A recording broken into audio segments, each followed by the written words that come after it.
Mr. Speaker, Mr. President, members of the House and Senate,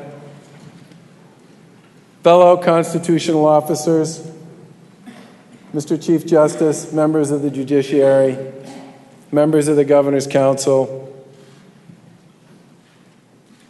members of Congress, Senator Warren, Senator Markey, mayors, sheriffs, district attorneys, distinguished local officials, reverend clergy, distinguished guests, members of my administration, and fellow citizens. I want to begin by expressing my gratitude to some special people for the support and encouragement they've extended to Karen and me over the past year. To my cabinet and staff for their willingness to serve and their collaborative brilliance, thank you.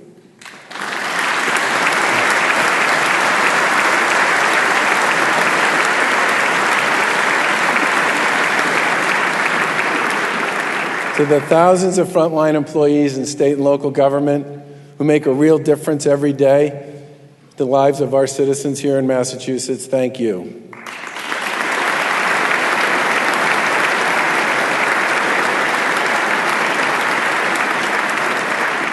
And for the people I've met and maybe even taken a selfie with, thank you for sharing your stories, your dreams, your passion, and your encouragement. Now tonight, we're also joined by Corporal John Dawson's parents and Gunnery Sergeant Tom Sullivan's parents. Last year, both lost their sons in service to our country. Every man and woman who serves in combat is special, and their families serve right alongside them. Your presence reminds us what service, sacrifice, and loss is really all about.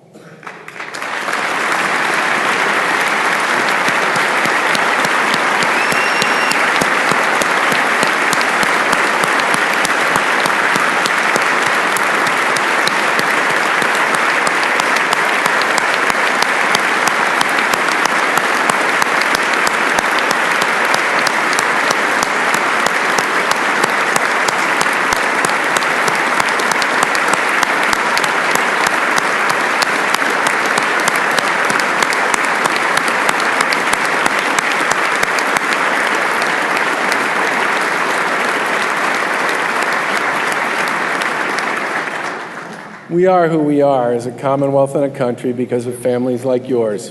And I know I speak for everyone here tonight and everyone across the Commonwealth when I say thank you and God bless.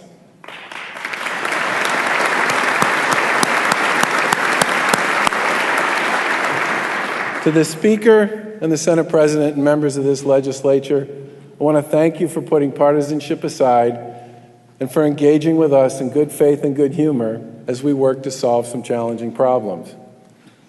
And Dad, you and Mom, and my brothers Jonathan and Sandy have made me who I am today. Thank you.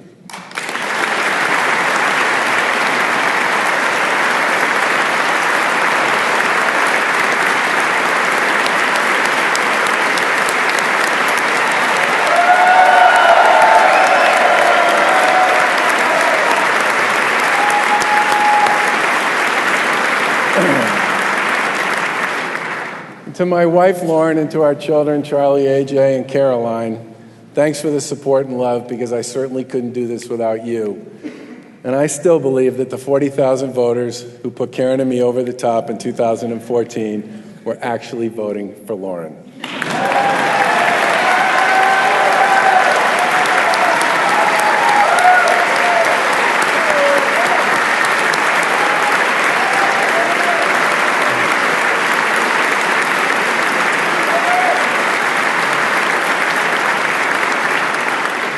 Now, if I had to sum up the past year in just one phrase, it would be the following.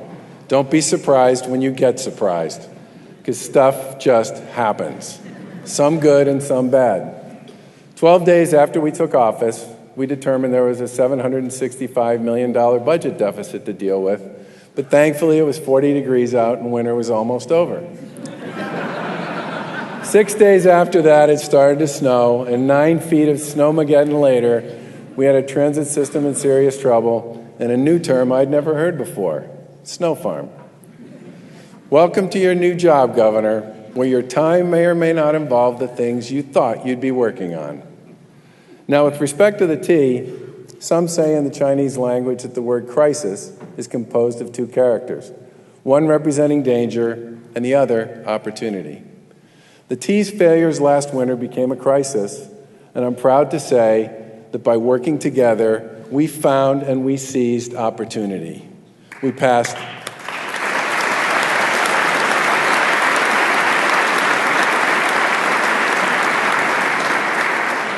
passed meaningful reforms, including the creation of a Fiscal and Management Control Board, and today, for the first time ever, we're having a transparent and reality-based discussion about how to improve the performance of this vital transportation system.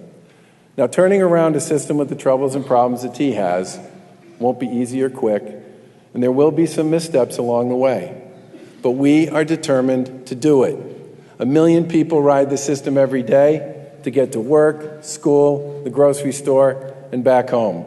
They need the T to work, and they need it to work well. That's why we're doubling our capital investment to the system's core infrastructure to $1 billion, and it's why $90 million was invested on strategies and equipment that will allow the T to battle whatever the curveballs are that are thrown this winter by Mother Nature. And to the taxpayers who may never ride the T, but who write a $1 billion check to the system every year, I say you deserve to know that your support is delivering a reliable, affordable, transparent, and efficient service. But 2015 wasn't all surprises caused by Mother Nature. At this time last year, our Constituent Services Office was taking about 500 calls a week from people who couldn't get through to the Health Connector. For more than 2 years, getting and keeping health insurance had been a complete disaster for hundreds of thousands of Massachusetts citizens. Many ended up on Mass Health, and the state had no ability to determine whether or not they were actually eligible. This jeopardized hundreds of millions of dollars of federal reimbursements. Make no mistake, fixing the connector was a top priority. And today, open enrollment is mostly complete. More than 1 million people were redetermined for Mass Health eligibility. The federal government has recognized our work, and Constituent Services received virtually no calls.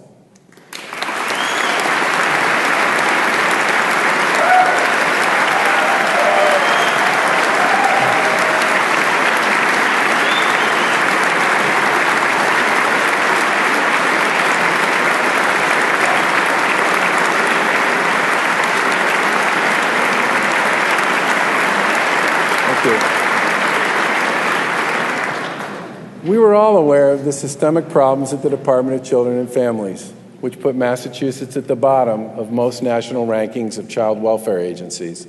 The problems were laid out in great detail by the Child Welfare League of America's report in 2014. The report's author, Linda Spears, is now the commissioner of DCF. And thanks to her leadership, along with Secretary Mary Lou Sutters, we are making progress. They're developing intake, investigation, supervisory, foster care, and in-home service reforms, some of which haven't been updated in years and some of which never existed at all.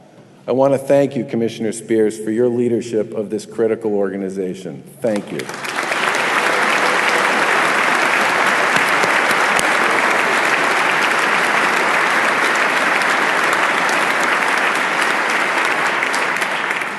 Now, this is all being done in partnership with SEIU Local 509 leadership, which represents DCF social workers.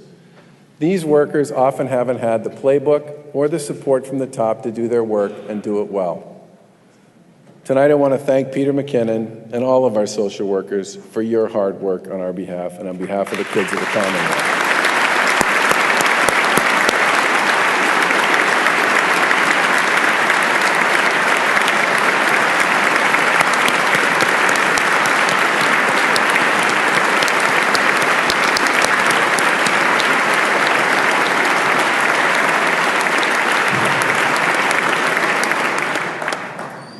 Children served by DCF are just like everybody else's kids, except they're among the most vulnerable. They need the support, love, and sense of security that most other kids have. Because let's face it, when you're a kid, there's really nothing more important than that. Now, over at the Registry of Motor Vehicles, segue, long waits and long lines have been a frustrating, costly, and unacceptable experience for everyone. And if you get paid by the hour, it's been lost time and lost wages. I never expected we'd fix this quickly because it didn't get this way overnight. But creating a more customer-friendly registry has been a big deal for us. And while I'll spare you all the details of queuing theory, it's helped to essentially eliminate the hidden wait to get in the door and is allowing nearly 3/4 of customers to get in and out in 30 minutes or less, and we are just getting started.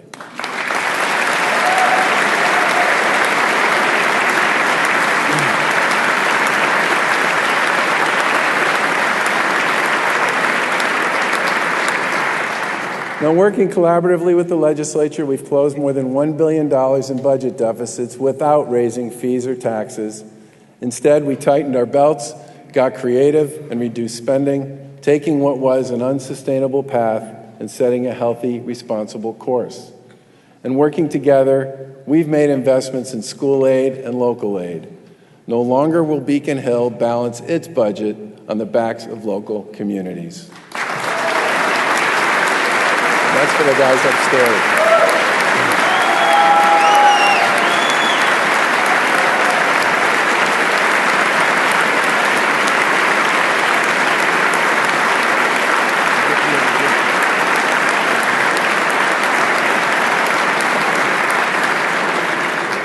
We focused on transportation, investing $300 million in Chapter 90 funding and hundreds of local and bridge projects across the Commonwealth. We increased the investment made in higher education. We invested $37 million in climate change and energy resiliency projects. We boosted support for MassWorks Economic Development Program by $10 million and launched a $3 million grant program as part of our urban initiatives. These projects breathe new life into downtowns, setting communities up for success. And we've signed community compact agreements with more than 100 communities across the Commonwealth, building on best practices and successful reforms. And in cooperation with public sector unions, we reduced our own headcount by more than 2,000, making state government more efficient without skipping a beat.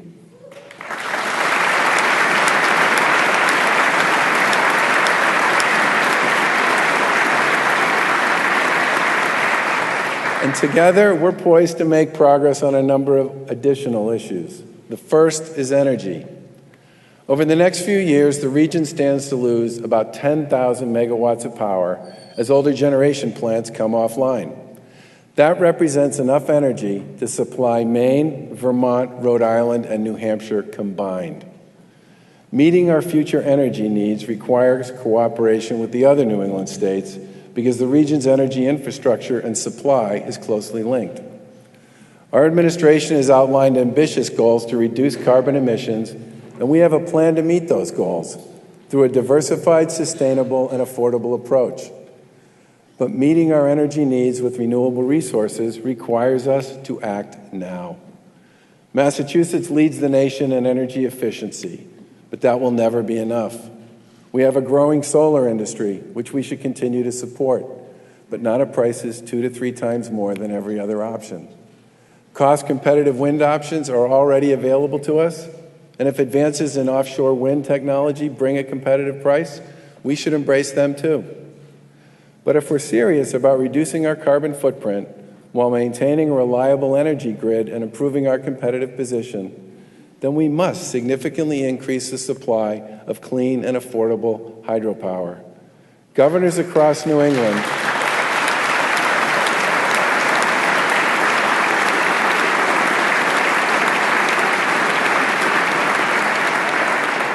Governors across New England, Democrats and Republicans, have made clear to me that they are ready to go.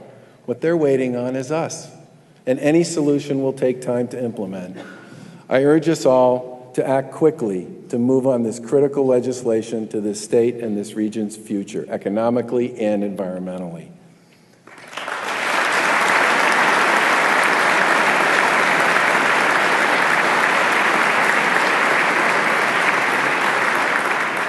second issue is the epidemic of opioid and heroin abuse, which all of us have talked about before.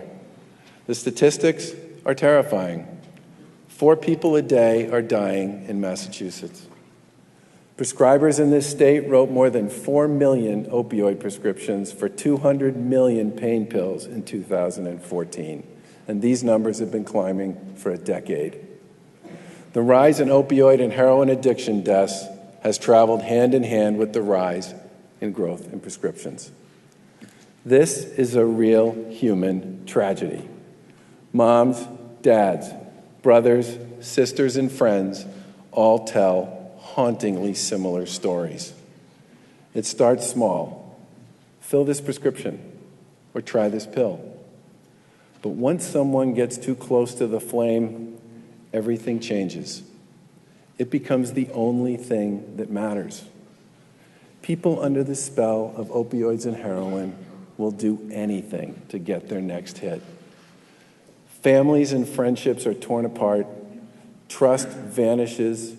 Patience is overwhelmed. And tragedy is always inches away. And more often than not, it comes to stay because people die. Now, you all know I'm a healthcare guy. And I'll stand with my former colleagues when their clinical judgment is being improperly maligned. But not this time. Prescribers in Massachusetts and across this country are far too casual about the addictive consequences of these medications. Parents, teachers, and coaches don't know enough about opioids to protect their kids. And kids are mostly completely in the dark when someone says, try this. Now, we're close on legislation to enhance our ongoing efforts to improve prevention and education, to build on our intervention work, and to strengthen our treatment and recovery programs.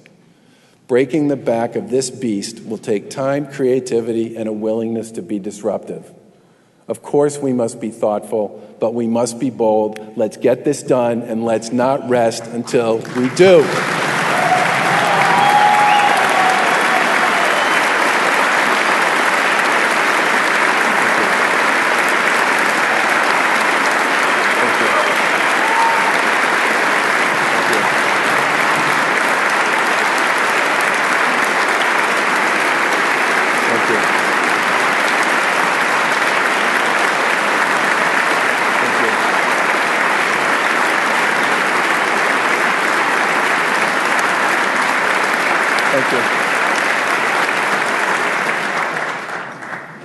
I also urge you to be bold on K-12 education. Now, I know for some, expanding the availability of public charter schools is controversial. But giving parents in underperforming school districts more opportunity to choose a better school is nothing less than any of us would demand for our own children. More than 40,000 kids, most from communities of color, are excelling in public charter schools. 37,000 more, mostly the neighbors of those kids, remain on a waiting list. Their parents struggle to understand why they don't deserve the same education their neighbors' kids get. They cry when they talk to me about the hopes and dreams they have for their children. And as a parent, I feel their pain. Parents want their kids to have a shot, a better shot than the one they had. And they see it right in front of them, but they can't make it happen. These are families that can't afford to move, and they can't afford to send their kids to private schools. This is their chance, and it's a good one. In Massachusetts, we're home to some of the highest performing public schools in the country, many of which are public charter schools serving low-income families and communities of color. Students attending the Brooke Academy charter schools in Roslindale, Mattapan, and East Boston had higher scores on the English and Math PARCC exams than students in Carlisle, Belmont, Sudbury, Sharon, Concord, Wayland, Weston, and Newton. In fact, they had higher scores than students from every K-8 school in Massachusetts. Now, we're willing to discuss, and we're willing to hear both sides. But a state that places such a high value on education should not place arbitrary limits on parents' access to high-quality schools. And we should not sit idly by while so many parents feel the pain of missed opportunity for their kids.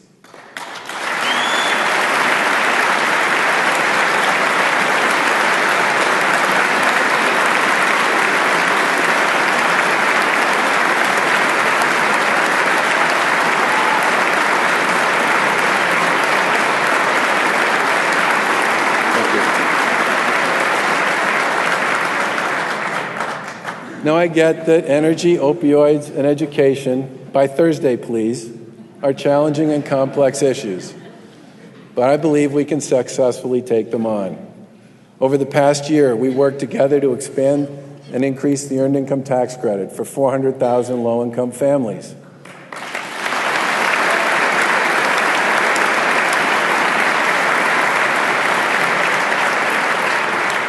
Executed an early retirement program that will save $125 million every year, enacted those dramatic reforms at the MBTA, solved 2 major budget deficits without raising taxes or fees, and provided a $28 million down payment to enhance education, prevention, and treatment services to beat down our opioid epidemic.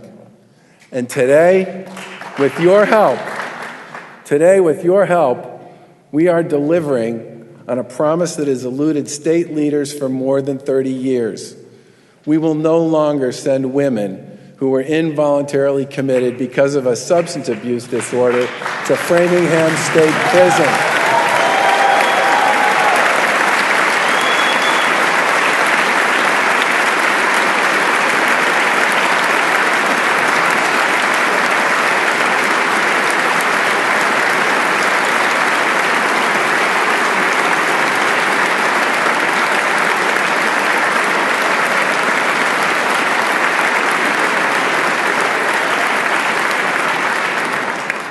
They will access medical care at Shattuck and Taunton State Hospitals.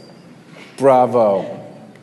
And later this month, we'll file a budget for fiscal 2017, and in keeping with previous efforts, it will increase local and education aid, continue our generous support for public transportation, and offer a number of important reforms in the way we operate.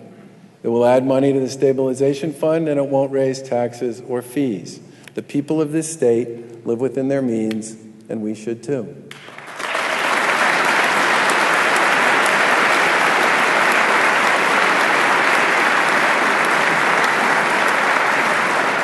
We'll also be filing legislation that makes a modest adjustment to the film tax credit.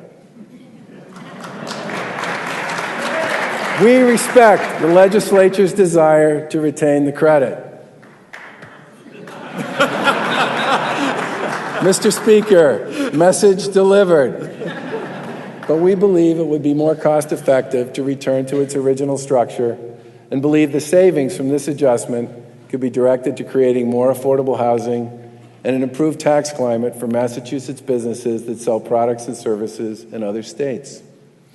Now, in addition, too many jobs, good-paying jobs that people can build a life and a career with, are going unfilled. We all know that. That's why our economic development bill will invest $75 million in our career and technical schools.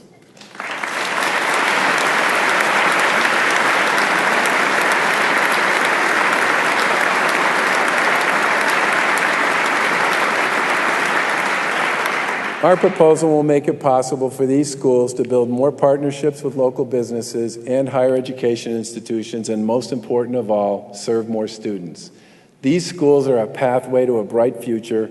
The skills they teach are widely in demand, and many of them are already well plugged into the job creators in their communities.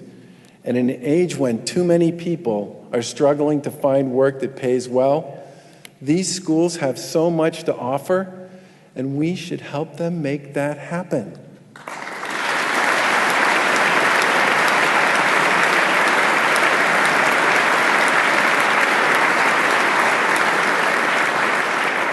Now, as we end our first term, some have lamented how boring we are. And I must admit, that makes me smile. No fights, No yelling, no partisan scrums. I had a basketball coach in high school who was fond of saying, don't confuse effort with results. Work hard, but work smart. Too often in government, we confuse how much money we spend on something or how much we yell at each other about it with whether or not we're actually achieving any positive results. The guy who became the receiver of the Lawrence school system 4 years ago isn't a big talker, he's a doer. Jeff Riley cut his central office budget by 30% and put the money he saved back into the classroom. He renegotiated collective bargaining agreements to lengthen the school day and focus more on student performance. And he brought charter schools and traditional schools together to focus on the kids. He didn't get more money, he just did the work. It's an amazing story. The teachers, the kids, and the entire community are writing in Lawrence. And Jeff, I want to thank you and your team for everything you're doing on behalf of the kids in Lawrence.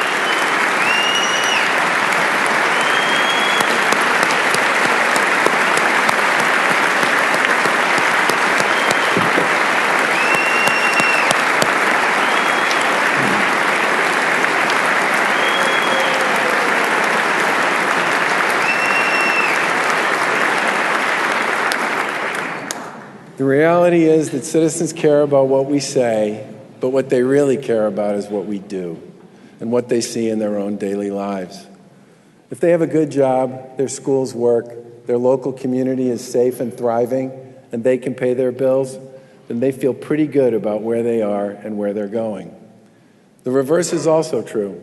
If they can't find or keep a job or get to one, if their kids attend an underperforming school, if they can't afford to pay their bills, if their streets aren't safe and their downtown is a wasteland, then no amount of good intentions or we're number one talk is going to mean anything to them.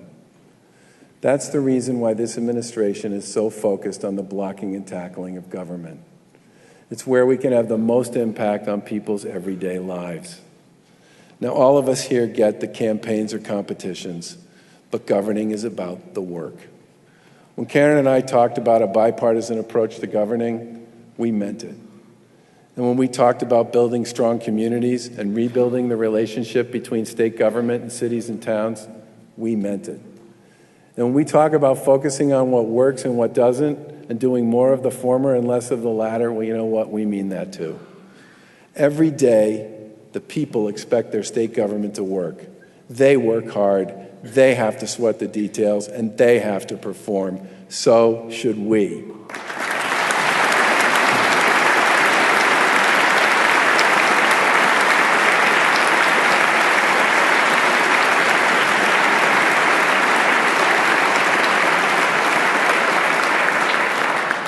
Now, I have a plaque on my desk which contains the piece of scripture that I brought to the interfaith service we held just before we took office. It says, "Do nothing out of selfish ambition or vain conceit. Rather, in humility, value others above yourselves, not looking to your own interests, but each of you to the interests of others."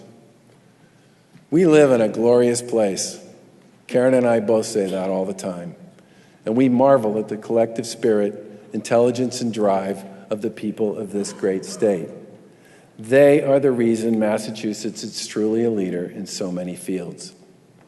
Now, just last week, GE, one of the world's largest and most respected technology and advanced manufacturing companies, decided to relocate its headquarters here in Boston, Massachusetts.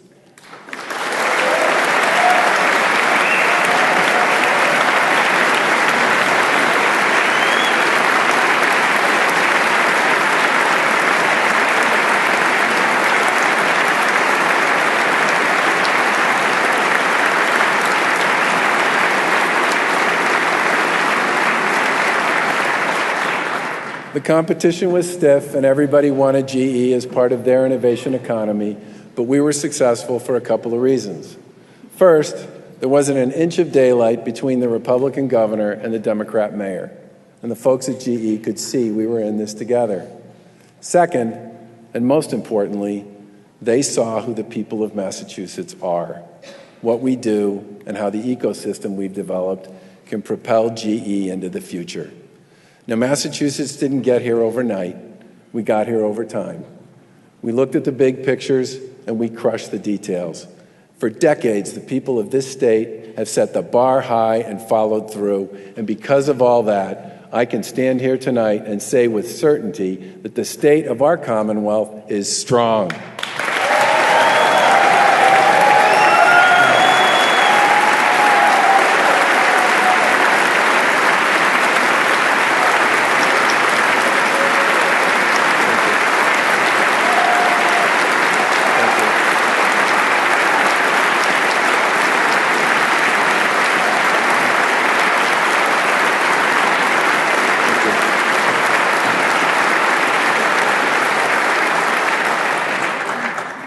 But we still have work to do, and we always will. And as my dad has always said, success is never final.